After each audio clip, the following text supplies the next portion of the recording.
तो बहुत ही बढ़िया है। पेड़ महाराज, आप ऐसे ही मीठे और रसीले आम तैयार किया कीजिए, मुझे ये बहुत पसंद है। अच्छा ठीक है, मैं तुम्हारे लिए ऐसे ही फल तैयार किया करूँगा। और फल खा लो बेटा। हाँ बिल्कुल, और ये टहनियाँ भी बहुत मजबूत है आपकी। आप तो काफी विशाल हैं पेड़ महाराज। मैं इस धरती पर बहुत समय से हूँ बेटा।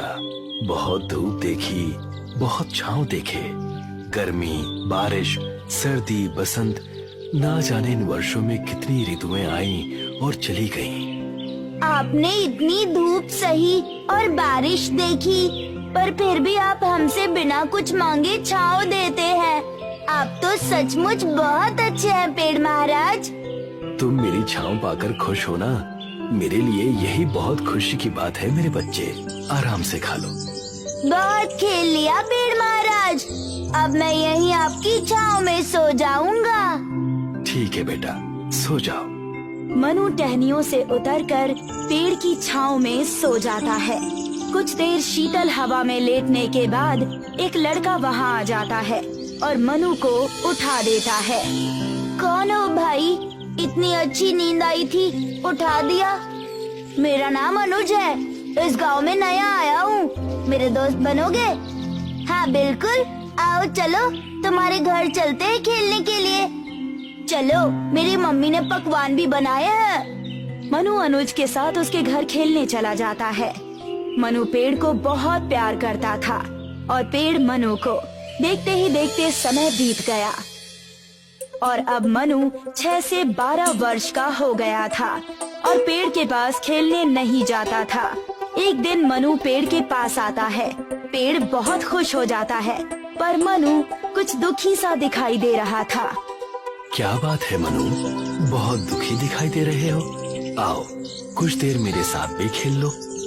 अब मैं छोटा बच्चा नहीं रहा, अब पेड़ों के पास नहीं खेलता मैं।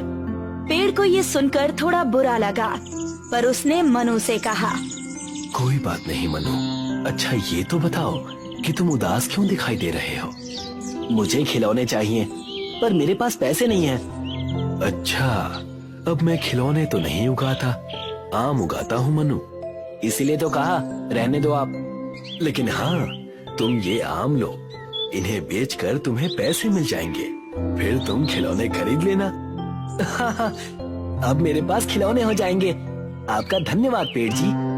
लो, अभी फल गिराए देता हूँ, इन्हें बिन लो और जाकर बेच देना।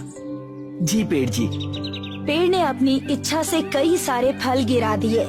बड़ा ही अनोखा दृश्य था।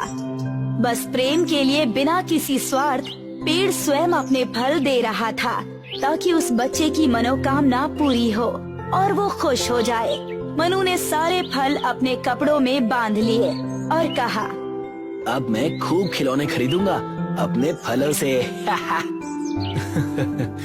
बस तुम खुश हो तो मैं भी खुश हूँ। ये कहकर मनु चला गया। उसने कई सारे खिलौने खरीदे। फल ले जाने के बाद कई वर्ष बीत गए, पर मनु नहीं लौटा। पेड़ बहुत उदास था।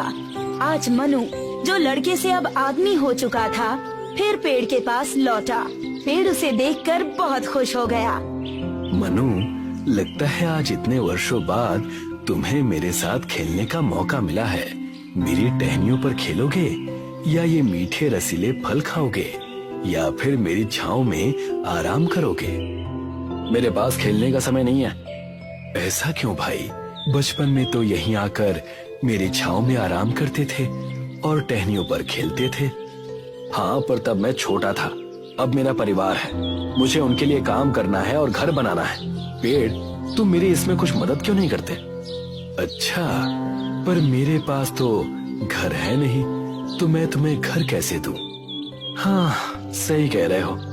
तुम उदास मत हो, मेरे पास घर तो नहीं है, पर तुम ये टहनियाँ ले जाओ, इनसे तुम अपना घर बना लेना। क्या सच? हाँ बिल्कुल। तभी वहाँ मनु की पत्नी आ गई। चलिए जी, घर नहीं चलना है क्या आपको? आओ तनुश्री, तुम्हें घर चाहिए था ना, बस समझो हो गया। वो कैसे? ये पेड़ यहाँ बचपन से है, और बहुत विशाल भी है। इसकी शाखाएं काटकर हम एक घर बना लेंगे। नया घर? वाह, ठीक है, इसकी शाखाएं काट लेते हैं और नया घर ले लेते हैं। हाँ बिल्कुल, चलो अभी चलते हैं। कल मैं सारी लकड़ियाँ ले जाऊंगा। वो विशाल पेड़ बहुत ही खुश था। मनु को खुश देखकर मानो वो झूम रहा था। अगली सुबह आती है और मनु एक बैलगाड़ी पर सारी टहनियाँ काट कर रख लेता है। बस पेड़, ये आखिरी टहनी रह गई है। बाकी सारी टहनियाँ मैं ले जा चुका हूँ। बहुत बढ़िया, जल्दी से अपना घर बना लेना और फिर आना यहाँ, कुछ देर खेलना और फिर मेरी छाया में आराम करना। बिल्कुल पेड़, मैं जरूर आऊंगा। मनु वहाँ से चला गया। पेड़ बहुत ही खुश था क्योंकि मनु शायद अब उसके साथ खेल लेता, लेकिन मनु फिर से लौटकर नहीं आया। अब कई वर्ष बीत गए और मनु अब कुछ बूढ़ा सा होने लगा था। पेड़ मनु को देखकर हर्ष से भर उठा। आओ मनु, मेरे साथ खेलो। बहुत दिन हो गए तुम्हें यहाँ आए। मेरे बाल देख रहे हो, अब ये कुछ सफेद होने लगे हैं। बहुत काम कर लिया, अब बस जीवन जीना चाहता हूँ। यही गंगा नदी में एक कश्ती चलाना चाहता हूँ। क्या तुम मुझे एक कश्ती दे सकते हो?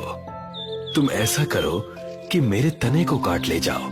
इससे कश्ती बनाना बहुत मजबूत बनेगी और दूर तक तैरेगी। अच्छा, आपका बहुत बहुत शुक्रिया पेड़ जी। अब मैं अपने परिवार के साथ उसमें घूमने जाऊंगा। जरूर, खूब मजे करना। मनु पेड़ का तना काट कर ले गया। अब बस पेड़ जी की जड़ें और थोड़ा टुकड़ा ही बचा रह गया था। कुछ दिन बीते और मनु अपनी पत्नी तनुश्री के साथ उस कश्ती में बैठा था और नदी के नजारे देख रहा था। कितने वर्ष बीत गए आपके साथ। उस पेड़ ने काफी मदद की है हम दोनों की। नया घर दिया और आज एक कश्ती भी दे दी, पर अब उसके पास देने के लिए बचा ही क्या है। उस पेड़ ने पहले से ही हमें बहुत कुछ दिया है और सिर्फ इतना ही नहीं, बचपन से मैं वहाँ खेला। खिलौने के पैसे भी उसी पेड़ के फल को बेचकर जमा किए। हाँ, बहुत मदद की है उसने। नहीं, तुम समझी नहीं तनुश्री। क्या नहीं समझी मैं? समझाइए ना। वो ये कि बात सिर्फ मदद करने की नहीं है, उसके प्रेम की है। जब घर नहीं था तो टहनियाँ दे दी, जब कश्ती मांगी तो तना दे दिया, पैसे मांगे तो फल दे दिए। यानी जब कोई व्यवस्था ना भी थी, उसने हर प्रकार का सहारा दिया। हाँ, अब मैं समझी। बहुत मूल्य है उनका। वो तो बिन मोल ही बिक गए मेरे लिए। कोई बात नहीं, कश्ती से घूमने के बाद समय मिलते ही वहाँ जाऊंगा। जी बिल्कुल, पर यही रोज के मसले हल ना हुए और मनु अपना वादा फिर भूल गया। कई वर्ष बीत गए पर मनु आया ही नहीं और पेड़ की जड़ें भी अब बूढ़ी हो गई थी। आखिरकार बूढ़ा होने के बाद मनु वहाँ कांपते हाथों के साथ आया। जब पेड़ था तब मुझे शायद थोड़ा और खेल लेना चाहिए था। तभी मानो मनु को पेड़ की आवाज सुनाई देने लगी। माफ करना बेटा, पर मेरे पास तुम्हें देने के लिए कुछ नहीं बचा। अब कोई आम नहीं है तुम्हारे लिए। कोई बात नहीं, मेरे पास खाने के लिए अब दांत भी नहीं है। ना मेरे पास टहनियाँ है, ना ही मेरा तना बचा है जिस पर तुम चढ़ सको। पेड़ पर चढ़ने के लिए वैसे भी अब मैं बहुत बूढ़ा हो चुका हूँ, लेकिन अब सच में मेरे पास कुछ नहीं तुम्हें देने के लिए। वो शीतल छाया भी नहीं है। अब बस ये मेरी सूखती बूढ़ी जड़ें बची हैं। ये कहते हुए पेड़ की आंखों में आंसू आ गए। मुझे अब कुछ ज्यादा नहीं, बस आराम करने के लिए एक जगह चाहिए। इतने वर्षों के बाद अब मैं बहुत थक गया हूँ। बस यहाँ कुछ समय के लिए आराम करना चाहता हूँ। बूढ़ा पेड़ करुणा से भर गया और उसने खुशी से कहा, अच्छा है, पुरानी जड़ें आराम करने के लिए सबसे बेहतरीन जगह मानी जाती है। यहाँ तुम्हारे जीवन के सफर की थकान उतर जाएगी। ठीक है, मैं यहाँ लेट जाता हूँ।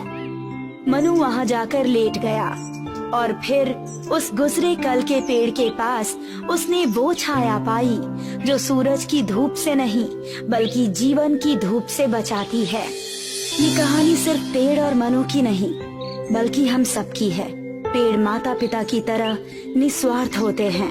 जब इंसान की उम्र कम होती है तो वो माता पिता से बहुत जुड़े होते हैं, पर जैसे जैसे जीवन में नए लोग आते हैं वो कुछ दूरी बना लेते हैं और सिर्फ आवश्यकता पड़ने पर ही उनके पास आते हैं। पर कुछ भी हो, माता पिता हर परिस्थिति में, चाहे उनके पास आपकी मांग पूरी करने का साधन हो या ना हो, वो आपका साथ देते हैं और आपके स्वार्थ पर उन्हें कोई मलाल नहीं।